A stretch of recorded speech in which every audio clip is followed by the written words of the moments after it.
Hi there, I'm Dr. Athena Parakas, the founder of Sage Goddess, and I'm here today to teach you my top 5 tips for manifesting money in your life. My top 5 tips are really simple, but they're based on the Hermetic principles, which are some of the most foundational laws in our universe. These are ancient principles. You may have heard of Hermetic wisdom or Hermeticism. These principles are the foundation of that. And in fact, to me, they're the missing ingredient from what everyone else that I've ever met teaches about prosperity. I think if you try to manifest prosperity without activating the Hermetic principles, you're missing one of the most foundational keys. And this is part of the secret to my own success. I've been very successful in my life since I was young. And I come from a very humble immigrant family, but I have learned these principles and I've learned how to activate them. Today I want you to learn them, and I want you to begin living a more prosperous life that's aligned with your dreams and your visions for what's possible. Are you ready? Number 1, my first principle for manifesting more money in your life is to recognize one of the most foundational truths. Money is energy. Money is just energy, just like everything else. Prosperity is an energy flow, just like love is an energy flow. Confidence, joy, passion, contentment, peace. Money is the same.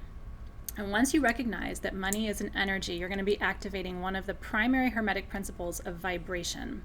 What the principle of vibration tells us is that everything in our universe is moving.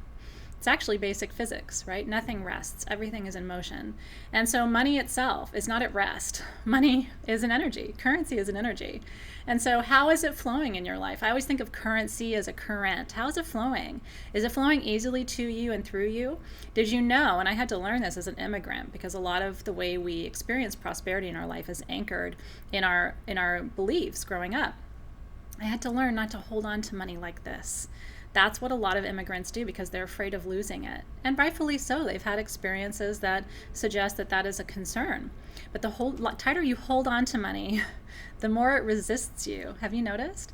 Whereas if you're generous, if you're constantly giving, if you're not afraid, right? If you're not afraid to pursue what you want and to proceed towards your dreams and to take active steps in your life, all of a sudden you find that flow meeting you where you are.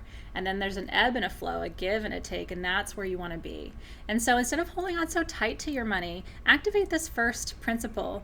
Try to recognize that money is a vibration. And the more you can treat it as such and treat it as an energy, the more easily and freely it will flow both from you and to you. Become a source of generosity in your life. Number 2, your beliefs about money, whether you believe you deserve it, whether you believe money is a good thing. There are lots of people in the spiritual community who actually think it's really bad to talk about prosperity. Those people haven't learned a very fundamental truth. There's enough for everybody.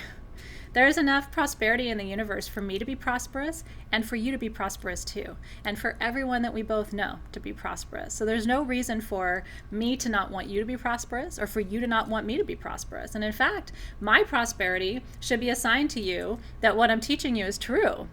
It would be really hard I see business coaches sometimes talking about all of these 6-figure programs and 7-figure programs, and I'm thinking, who are they to teach you these things? Have they been successful? And so this is a very important principle. When you recognize that your beliefs about money are actually creating your reality, you are activating 2 of the Hermetic principles.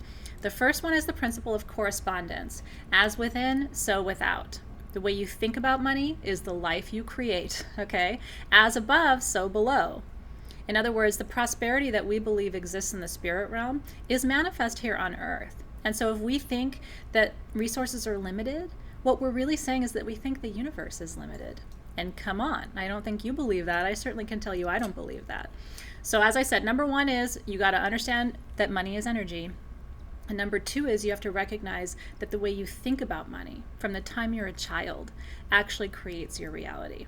I believe that I am worthy of prosperity. And I believe that prosperity flows to me from all directions freely. And I believe that the prosperity that I receive is mine. And I believe that I'm free to also share my prosperity with others. And that by doing so, I allow myself to manifest more of the prosperity that I seek. Right? So it's all about your own inner monologue, which is actually creating your outer dialogue with the universe. Okay. The principle of mentalism, too, is activated there in number 2. How you think is how you will be. So you think, as you think, so you will become. And so really recognizing how powerful your thoughts are, and not just your thoughts, but the feelings they create. When you manifest prosperity, you're actually manifesting it more from a feeling than from a thought. And so instead of just thinking, I would like to attract prosperity, what you should ask yourself is, what would it feel like for me to be prosperous? What would it feel like for me to be in a home of my dreams, or be able to travel around the world, or to be able to open that school that I want to open, or for me, my healing center, right? What would it feel like for me to be able to open those doors and welcome in all those clients and offer scholarships and just be creating massive healing in my healing center? I think about all of those things, and I allow those thoughts to transfer into emotion, and then I allow myself to fully experience the emotion. And the longer you can do that, the more of an imprint you're making in the matrix. And it really does pay off. The third principle is activating the principle of rhythm, which says that everything is in flow in the universe. And so this principle is about recognizing that money does flow freely to you unless you're blocking it. And how do you block the flow of money? By not believing that you deserve it, by not trusting that it's coming, by being afraid of it. These are all ways in which you sabotage the money that's trying to reach you. Also, when an opportunity to make money comes, sometimes we'll say, oh, I'm too busy for that, or that doesn't sound, I'm not sure I should do that. We'll let fear make a decision for us rather than saying, yes, I should embrace that. I should look at that opportunity. I'm worthy of that. I'm going to explore and experience that and see how that feels. Try that on, and getting really excited about it too. The fourth secret that I have out of my 5 tips for manifesting money activates the principle of cause and effect. And that principle is, if you want to create new prosperity channels in your life, you're going to have to take a step in the direction of faith. The universe responds to and rewards those who take direct action toward their dreams. And so this one is about deciding that you are going to align yourself with the energy stream of prosperity. How are you going to do that? Maybe you're going to go to a seminar. Maybe you're going to invest in your personal development. Maybe you're going to ask for the raise that you know you deserve. Maybe you're going to change how you feel physically. Maybe you're going to get in better physical shape, which you know is also going to support your ability to be more prosperous. Maybe you're going to take a trip that you've been planning but putting off for whatever reason, and just going in faith. Maybe you're going to meditate more and ask your guides for signs and symbols about the next steps you should take in your path to prosperity. These are all good ways of asking yourself deep questions and then taking a step in faith towards your goals and your dreams. Okay, and then the last principle is the simplest, but it's also the most important, and I think this is the step a lot of people miss. You got to be grateful for what you have today if you want more. Right? And I always tell people, imagine that you're the divine and you're watching 2 different people meditate. The first person is meditating and saying, I set an intention to experience greater prosperity in my life, but I'm grateful for what I have right now too. And so I give thanks for what's in my life right now. I experience that gratitude and joy in my heart, and I receive the things that have already arrived with grace, and humbly say thank you to this universe for all it has provided for me. And stay in that gratitude as you set the intention for new experiences of prosperity. Imagine the other person who's just saying, I need money, please bring me money, I would like to travel, I hope that it comes, please let it come. And then when it doesn't come, that person goes, well, I knew it wasn't going to work anyway. The first person has faith. That first person is saying, yes, universe, I'm asking for more, but I'm also taking steps in that direction in faith. I'm also believing that I'm worthy of it. I'm also recognizing it's an energy stream that does flow to me unless I block it, and I'm grateful for what I have right now. Versus, I want money, I want money, I want money, and then a day later saying, well, I tried and it didn't work. I don't have anything else, more today than I had 24 hours ago. Decide to live your life in faith. One of my early teachers said something so profound to me, and it stays with me to this day. He said, you have to live your life as if something amazing is about to happen to you. Any minute, any second. And you don't know where it's coming from. You don't know who's bringing the blessing, but they're bringing it. And you're ready for it. And you feel worthy of it.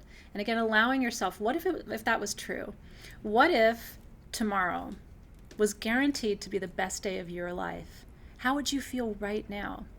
You'd be excited about it. You wouldn't know kind of what was happening, but all of a sudden your zest for life, your passion for being alive would be rekindled, wouldn't it? You'd be like a little kid again, youthful and anxious and excited. That energy is a magnet to this universe. This universe feeds off of that. And so give this universe what it's looking for. Give it gratitude, give it faith, give it excitement, give it conviction.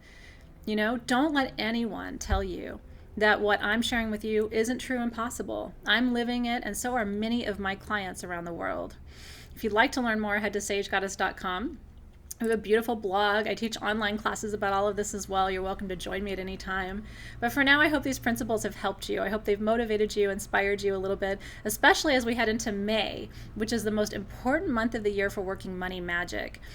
In most of the ancient traditions, 5 is a number of wealth. There's actually an herb called cinquefoil, which is known to be the herb of attracting money. And cinq in French means 5. It has 5 leaves on it. You think about the pentacle, right, which represents the 4 elements plus spirit, also represents the number 5. And so there's so many ways in which our universe teaches us that 5 is an abundant number. I hope that the entire month of May, and in fact the rest of 2018, is full of prosperity for you on every level. May it be so. That's my wish for you. Aho, and on we go. Thanks for watching, everybody.